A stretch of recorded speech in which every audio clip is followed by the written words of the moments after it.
Donc c'est ça. Mais il y a des sons. Chaque trompette a des sons un peu différents. Et chacun a des accents par rapport au réveil, un peu comme ça. Mais moi, le réveil dans lequel je donne plus d'accent, c'est que l'Église rentre dans la présence tangible de Dieu. Lorsque je parle de la présence tangible de Dieu, je suis en train de dire que Dieu devient réel.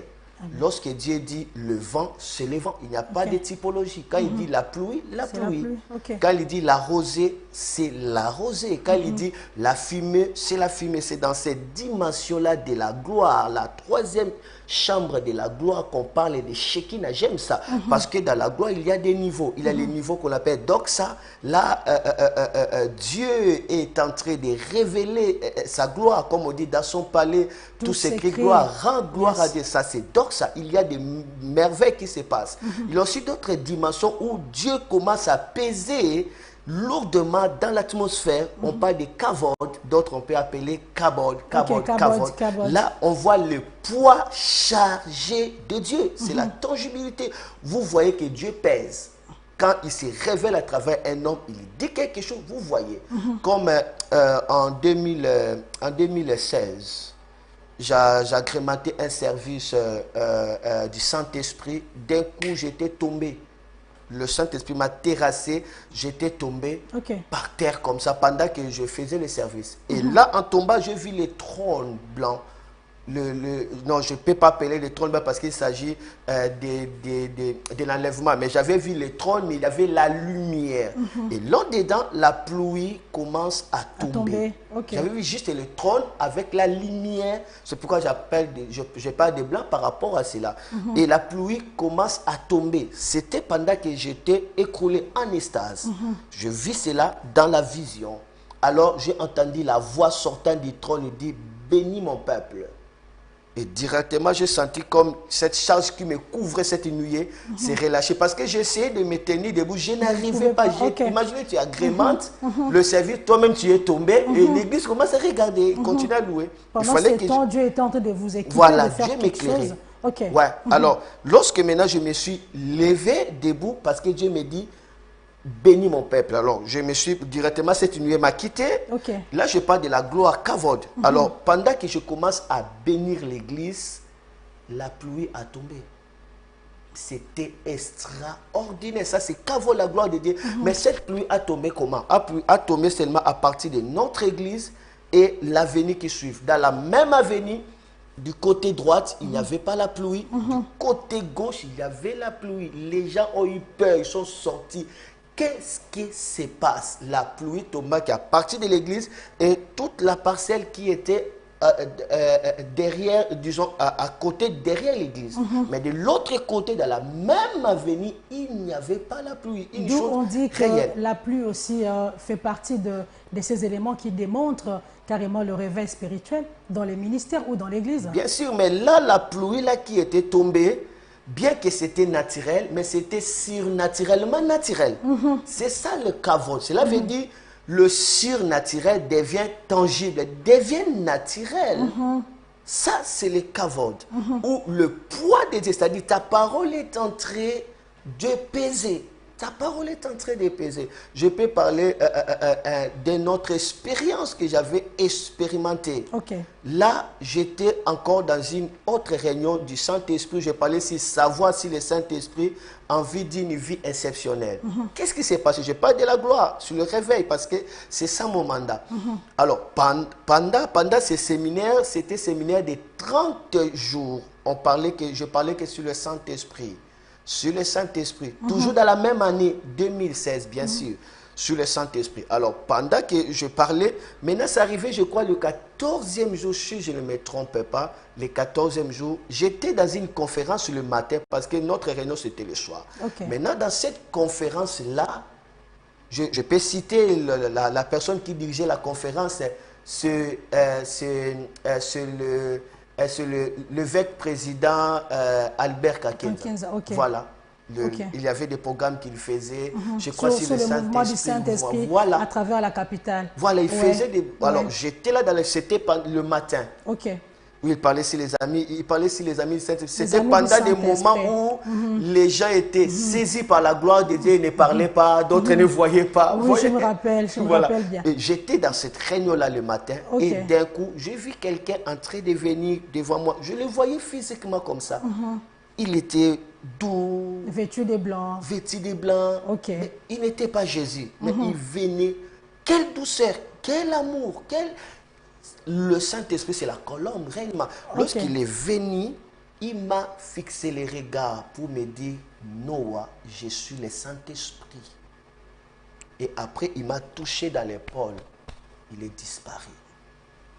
Alors, c'est pendant qu'il vous a touché, pendant qu'il vous a visité, pendant que vous étiez écoulé sur terre, pendant qu'il y a également la manifestation de la pluie, pendant autant d'éléments que vous nous avez cités tout à l'heure, c'est quoi les messages clés qu'on peut retenir exactement de ces réveils spirituels que Dieu vous a appelé à être? Parce que vous-même, d'ailleurs, vous vous faites appeler, ou je ne sais pas, c'est par le Saint-Esprit que vous vous faites appeler l'acteur de réveil spirituel. Ouais. Alors, c'est quoi les messages clés, si on peut être cerné cet après-midi? Ok, merci beaucoup Nathalie. Mais j'aimerais d'abord terminer, si vous me permettez, Oui, il n'y a pas de terminer souci. un peu une minute. Parce que c'est important, je parle sur Kavod. Dieu pèse. Il pèse réellement et c'est tangible. Il pèse par rapport à la tangibilité de sa gloire. Amen. Alors là maintenant, lorsqu'il m'a touché, il est parti. C'était tout. Je n'étais pas tombé, mais j'avais senti l'amour en moi. Maintenant, le soir, j'ai des réunions du Saint-Esprit chez moi. C'était 30 jours. Là, c'était le 14e jour. Ok. Maintenant, le soir, pendant qu'on célébrait le Seigneur, imaginez, je venais de voir le Saint-Esprit. Pour dire que le Est-ce Saint-Esprit que est, c'est réel. facile? Est-ce qu'on le voit même, le Saint-Esprit? On entend parler du Saint-Esprit. Ouais. On a la possibilité de le voir, on a la possibilité de le toucher, on a la possibilité également de le voir comme Par ça, de cette le palper. expérience-là, Ok. j'avais compris que le Saint-Esprit est une personne réelle et distincte. Comme Jésus, le Saint-Esprit est réel. On peut voir le Saint-Esprit. Par cette expérience-là. Ok. Alors, lorsqu'on commençait à adorer, après un moment, il n'y avait pas l'électricité. Là, nous sommes à Kinshasa en 2016. Il n'y avait pas l'électricité, vous savez, chez nous. Il n'y avait pas l'électricité. Alors, on devait démarrer les groupes. En démarrant les groupes ne fonctionnait pas. J'étais frustré. Ok. Après un moment, j'ai dit, adorons le Saint-Esprit. On peut aussi adorer le Saint-Esprit parce qu'il est Dieu. Et oui, c'est l'Esprit de Dieu. C'est l'Esprit de Dieu. Yes. Il est Dieu. Pendant qu'on adorait, d'un coup, qu'est-ce qui s'est passé? Je parle de Kavod, la gloire La tangible, gloire de le Dieu. poids de la gloire. Pendant qu'on adorait, quelque chose s'est passé d'extraordinaire. La fumée entra dans l'église, commence à remplir l'église et l'église était éclairée. Imaginez qu'il n'y avait pas de l'électricité, on a mis des bougies. Ok. On dit, malgré cela, adorons le Saint-Esprit. Maintenant, lorsque nous avons adoré, le Saint-Esprit s'est révélé dans la nuée. Par la nuée. La fumée est entrée dans l'église, la fumée blanche a rempli toute l'église, c'est réel, un événement concret. Les gens avaient peur. Vous voyez, les gens ne connaissent, beaucoup de gens ne veulent parler, ne connaissent pas des signes là. Ils ne sont, ils Les ne signes sont du pas. surnaturel, Voilà. c'est un peu comme de l'abstrait dans Oui, c'est ça veut l'esprit dire de parler de certaines fumée, personnes. c'est bien, mais vivre cela, c'est autre chose. Ok, ok. Parler du vent, c'est vrai, mais vivre, c'est autre. Parler de la gloire et vivre la gloire, c'est autre chose. Mais le réveil, c'est pour que nous entrons dans ces choses-là. Ok. Alors, lorsque la fumée remplit, il y avait presque une moitié de l'église. Qui était par terre, je suppose. Non, ils n'étaient pas par terre. Ils étaient étonnés d'autres. La moitié de l'église ont fui pour dire que non, non, non, il y a l'incendie quelque part. Vous voyez l'incrédulité. Ok. D'ailleurs, il n'y a pas l'électricité. Ok. Mais les gens cherchent Non, on l'incendie. suppose Pourquoi? Parce que qu'ils chez ne les pouvaient pas voisins, croire à ça ça. brûlait et puis... Ça leur dépasse, ils ne pouvaient pas croire à ça. Ils sont sortis, d'autres restés. Et moi, je l'appelais, venez, j'avais vu le Saint-Esprit, j'avais Ok, vu le revenez, Saint-Esprit. il vient tout C'est simplement la accomplir. fumée, je commence à expliquer. Ils commencent à chercher des fumées, ils commencent à chercher là où On il y n'a avait pas trouvé l'incendie. d'incendie. Alors que la fumée de l'incendie, ça dégage des caoutchoucs. Là, il n'y avait aucune odeur. Après, maintenant, lorsqu'ils sont rentrés dans l'église, ils sont tous écroulés par terre et l'odeur, et dans la fumée commence à sortir l'odeur de l'huile d'olive.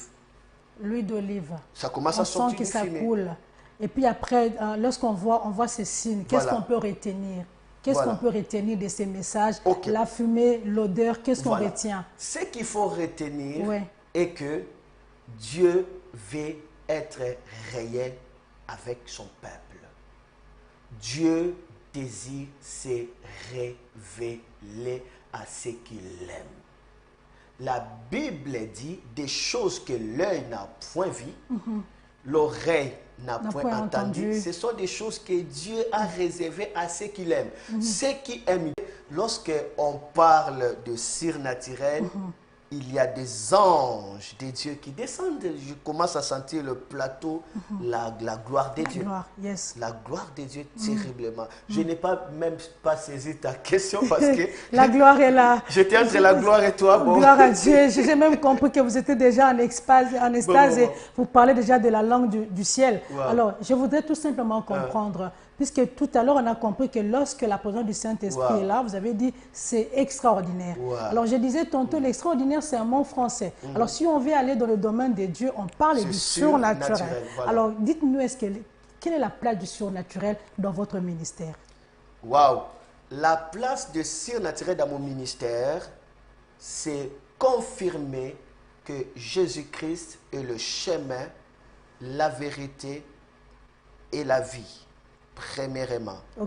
Deuxièmement, la place du surnaturel dans mon ministère, c'est pour attester que Dieu descendra son autel au Congo, dans lequel les nations du monde entier viendront voir la gloire. J'aime la manière de Béni In, la manière de Catherine Koulouma, c'est le même école.